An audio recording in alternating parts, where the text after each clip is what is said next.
आत्मा नमस्ते रामराज ओम नमः शिवाय। आज आम आसी पहुँची जाइलु कोरापुटर प्रसिद्ध शैवपीठ बाबा गुप्तेश्वर मंदिर रे। एठारे बाबा किपरि गुप्त भाव में गुंफार शोभा पाँच आम आज एठार देखा।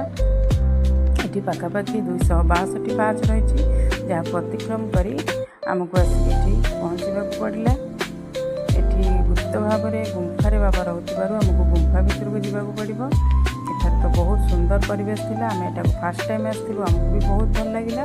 आपण मैंने भी जब एठाक आसी ना आसतु आ दर्शन करूँ आपण मानक भी बहुत भल लगे।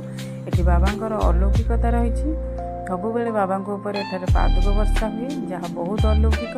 एठार किपरि गुंफा को आसवाक पड़े आपण तो देखिले। एठार कथा रही जार मनस्कामना पूर्ण हुए से सब घंटी बांधती जहाँ बहुत भल लगे। यही परिवेश रे आपण मैंने आसतु आ दर्शन करूँ आशीर्वाद नहीं जातु। रही नमस्कार।